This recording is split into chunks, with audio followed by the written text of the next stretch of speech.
পহেলা বৈশাখ উদযাপন নিয়ে কিছু কথা বলতে চাই। পহেলা বৈশাখ শুরু হয় 700 শতকে উদযাপন। মঙ্গল শোভাযাত্রা নামক যে বিষয়টা, সেটা শুরু হয় 1989 সালে। আধুনিক নববর্ষ উদযাপন শুরু হয় 1917 সালে। দুঃখের বিষয় যে 1989 সালে শুরু হওয়া বিষয়টা কিভাবে হাজার বছরের বাঙালি সংস্কৃতি হয়ে যায় এটা আমার জানা নেই, এটা আমার বোধগম্য নয়। এটা যারা যে সমস্ত কলা বিজ্ঞানীরা এগুলো করে থাকেন তারাই বলতে পারবেন। তো আমার এখানে কিছু কথা আছে। প্রথমত কয়েকটা শব্দ, সেটা হচ্ছে বাঙালি, বাংলাদেশি এবং ইসলাম, হিন্দু, মঙ্গল শোভাযাত্রা, আনন্দ শোভাযাত্রা, পহেলা বৈশাখ, নববর্ষ, নানান বিষয়ে কথা বলবো আর কি।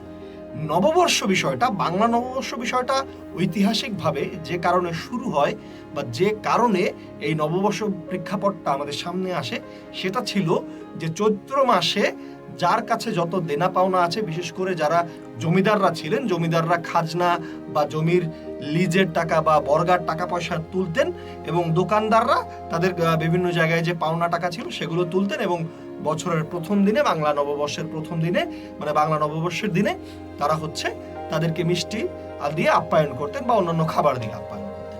বিষয়টা আসলে এভাবে শুরু হয় এবং টেকনিক্যালি এটা অন্য একটা দিকে ধাবিত হয়। সেটা কি দিকে সেটা বলবো। সেটা বলার আগে যেটা বলতে চাই, বাংলাদেশে হিন্দু ধর্ম ইসলাম ধর্মের চেয়ে আগে থেকেই থাকে। ইসলাম ধর্ম আসে 620 খ্রিস্টাব্দের দিকে। আমি যদি একটু পরিসংখ্যান দেখাতে চাই, একটা 1901 সালের আদমশুমারি অনুযায়ী বাংলাদেশে হিন্দুর সংখ্যা ছিল 33% এবং 2022 সালের যে আদমশুমারি হয় সেই আদমশুমারিতে আমরা দেখেছি যে হিন্দু জনসংখ্যার সংখ্যা ছিল 7.95%। অর্থাৎ ক্রমান্বয়ে তাদের সংখ্যা কমেছে। কি কারণে কমেছে সেটা আমরা খুব ভালো করে জানি। যুদ্ধের সময় অনেকেই ভারতে চলে গেছে। তো আমার প্রশ্ন সেখানে না, আমার প্রশ্ন হচ্ছে যে এই নববর্ষ উদযাপনটা হতো এর আগে হিন্দু এবং শিখরা তারা কীর্তন এবং পূজার মাধ্যমে নববর্ষটা উদযাপন করতেন। তাদের এটা ট্র্যাডিশনাল হিন্দু উৎসব আকারে ছিল এবং এই হিন্দু উৎসবটা এক সময় আসলে আমাদের পুরো বাঙালি সংস্কৃতির সাথে এসে যায়। বাঙালি বলতে যে কথাটা, বাঙালি আসলে শুধু আমরা বাংলাদেশি নয়, বাংলা ভাষাভাষী পৃথিবীতে যত মানুষ রয়েছে তারা সবাই বাঙালি। আমাদের পার্শ্ববর্তী দেশ ভারতেও অনেকগুলো রাজ্যে বাঙালি রয়েছে, তারাও তাদের এই উৎসবটা পালন করে থাকে, নববর্ষ। তো আমাদের এখানে প্রশ্ন হচ্ছে যে এটা বাংলাদেশি উৎসব নয়, এটা হচ্ছে বাঙালি উৎসব। অর্থাৎ বাঙালি উৎসব, বাঙালি মানে বিভিন্ন কালচার, বিভিন্ন ধর্মীয় মানুষ। আমার প্রশ্ন হচ্ছে নববর্ষ উদযাপন কোনো পাপের কাজ নয়, নববর্ষ উদযাপন আমরা করতেই পারি, কিন্তু নববর্ষ উদযাপনকে, যেটা ছিল হালখাতা নামক উৎসব বা নতুন বছরে পুরনো দেনা পাওনা শোধ করে নতুন করে আগানোর উৎসব, সেই উৎসবটাকে টেকনিক্যালি হিন্দু ধর্মের যে বিষয়গুলোর মধ্যে ঢুকিয়ে দেওয়া হয়েছে সেটা নিয়ে কথা বলতে চাই। এবং সেটা ঢুকানো কোনো ব্যাপার না যে হিন্দু ধর্মের বিষয় থাকতে পারে, মুসলিমদের বিষয় থাকতে পারে, সবার বিষয় থাকতে পারে, সবার সমষ্টিগত অংশগ্রহণে নববর্ষ উদযাপিত হোক, এটাই আমাদের কাম্য।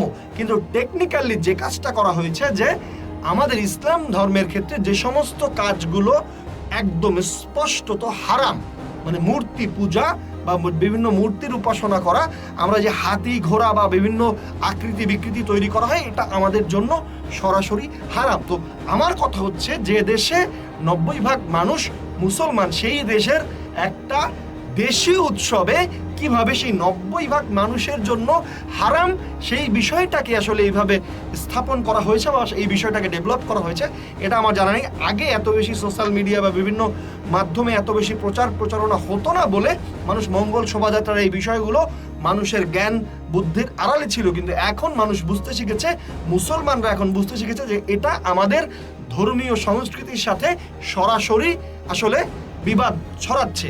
তো এখানে যেহেতু বিবাদ ছড়াচ্ছে, আমার কাছে এটা অবশ্যই মানুষের ধর্মের জায়গায় বাংলাদেশি বা আমরা বাংলাদেশি জাতীয়তাবাদ আমাদের আছে বা বাঙালি জাতীয়তাবাদ আছে, সেটা আমাদের সেটার জায়গায়। তো এই দুইটার মধ্যে সংঘর্ষ করে এরকম কোনো বিষয় নিয়ে আসলে আমাদের কাজ করা উচিত নয়। আমার মনে হয় এটা জাতীয়ভাবে, সমষ্টিগতভাবে আমাদের এই বিষয়টাকে সমাধান করা উচিত, যে একটা বৃহৎ জনগোষ্ঠীর ধর্মীয় আসলে অনুভূতিতে আঘাত হানে এরকম কোনো কর্মকাণ্ড নিয়ে উৎসব হোক, দেশীয় বা জাতীয় উৎসব হোক, এটা আসলে আমাদের কাম্য নয়। এটা নিয়ে আমার মনে হয় পদক্ষেপ গ্রহণ করা উচিত, রাষ্ট্রীয়ভাবেই পদক্ষেপ গ্রহণ করা উচিত।